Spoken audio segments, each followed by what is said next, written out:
നമസ്കാരം. ഇങ്ങനെ പോയാൽ തോമസ് ഐസക് പരാജയപ്പെടും.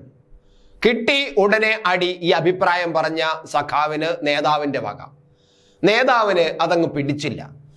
ഇങ്ങനെ പോയാൽ നമ്മുടെ പ്രവർത്തനങ്ങൾ ഈ തരത്തിലാണ് മുന്നോട്ട് പോവുകയാണെങ്കിൽ നമ്മുടെ സ്ഥാനാർത്ഥി തോമസ് ഐസക് പരാജയപ്പെടാനാണ് സാധ്യത എന്നൊരു സഖാവ് പാർട്ടി കമ്മിറ്റിയിൽ പറഞ്ഞു.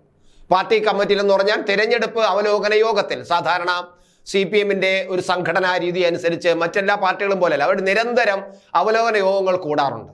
തിരഞ്ഞെടുപ്പ് പ്രവർത്തനങ്ങൾ എവിടെ വരെ എത്തി, എങ്ങനെ എത്തി, നമ്മുടെ വോട്ടർമാരെ കണ്ടോ, അതിൻ്റെ ഒരു റിപ്പോർട്ട് ഇങ്ങനെ വച്ചിട്ടാണ് അവർ കൃത്യമായിട്ടൊരു തിരഞ്ഞെടുപ്പ് അവലോകന യോഗങ്ങൾ കൂടാറുള്ളത് CPM.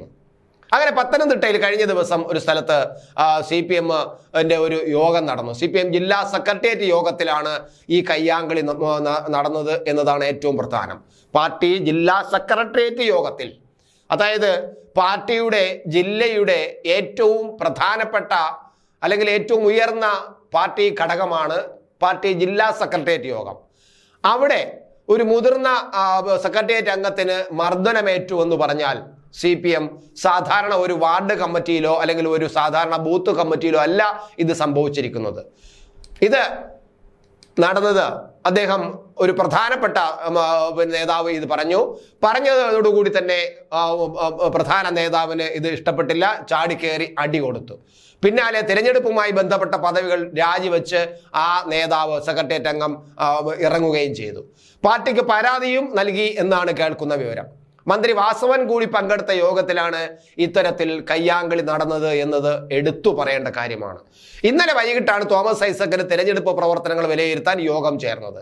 ആറന്മുള മണ്ഡലത്തിൽ ഐസക്കിന്റെ തിരഞ്ഞെടുപ്പ് പ്രചരണത്തിന്റെ ചുമതലയുള്ള ജില്ലാ സെക്രട്ടേറിയറ്റ് അംഗം നിലവിലുള്ള പ്രചരണ രീതികളെ വിമർശിച്ച് സംസാരിക്കുകയും ചെയ്തു എന്നതാണ്. ഈ രീതിയിൽ മുന്നോട്ട് പോയാൽ ഐസക് തോൽക്കുമെന്ന് അദ്ദേഹം പറഞ്ഞു.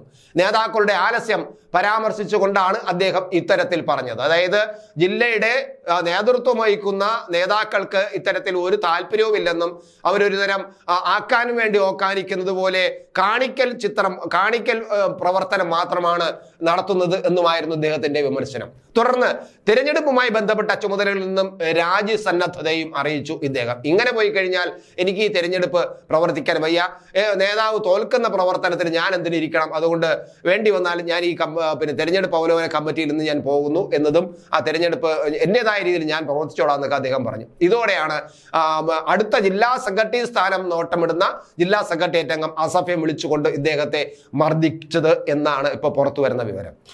കാരണം ജില്ലാ സെക്രട്ടേറിയറ്റ് വരാൻ വേണ്ടി ഉടുപ്പിട്ടിരിക്കുന്ന ആളാണ് എന്നാണ് പറയുന്നത്. അപ്രതീക്ഷിത ആക്രമണത്തിൽ നിലതെറ്റി മുതിർന്ന അംഗം മറിഞ്ഞു വീണുവെന്നും വാർത്തകൾ പുറത്തു വരുന്നുണ്ട്, വിവരങ്ങൾ പുറത്തു വരുന്നുണ്ട്. ഉപരി കമ്മിറ്റിയിൽ നിന്ന് പങ്കെടുത്ത മന്ത്രി വാസവൻ നോക്കി നിൽക്കുമ്പോഴായിരുന്നു ഇത്തരത്തിലുള്ള മർദ്ദനമെന്നും കേൾക്കുന്നുണ്ട്. ഇതിന് പിന്നാലെ മുതിർന്ന നേതാവ് പാർട്ടി പരാതി നൽകി തിരഞ്ഞെടുപ്പുമായി ബന്ധപ്പെട്ട ചുമതലകളിൽ നിന്ന് രാജിവെച്ചുകൊണ്ടുള്ള കത്തും നൽകി എന്ന വിവരമാണ് ലഭിക്കുന്നത്. എന്തായാലും CPM-നെ സംബന്ധിച്ചിടത്തോളം സഹിഷ്ണുത, ഞാൻ നേരത്തെ തുടക്കത്തിൽ പറഞ്ഞു, സഹിഷ്ണുത എന്നത് ഈ പാർട്ടിക്ക് ഒരിടത്തും വരുന്നില്ല. പ്രത്യേകിച്ച് നേതൃസ്ഥാനത്തേക്ക് വരുന്ന നേതാക്കളെല്ലാം അസഹിഷ്ണുകളായിട്ട് മാറുന്നു. വിമർശനം അവർക്ക് സഹിക്കാൻ കഴിയുന്നില്ല, കുറ്റങ്ങൾ പറയുന്നത് സഹിക്കാൻ കഴിയുന്നില്ല. അങ്ങനെ ആയിരുന്നില്ല CPM എന്നത് നമ്മൾ മനസ്സിലാക്കുക. ആകെ അടപടലം മാറിയിരിക്കുന്നു CPM. തോമസ് ഐസക്കിനും അവിടെ അങ്ങനെ വിജയിക്കുമെന്നുള്ള ഉറപ്പ് ഇല്ലാത്ത അവസ്ഥയിലെത്തിയിരിക്കുന്നു. അത് സെക്രട്ടേറിയറ്റ് അംഗം തന്നെ ഇത് പറയുമ്പോൾ തോമസ് ഐസക്കിന്റെ കാര്യം പത്തനംതിട്ടയിൽ പരിങ്ങലിൽ തന്നെയാണെന്നാണ് നമുക്കും കിട്ടുന്ന വിവരങ്ങൾ.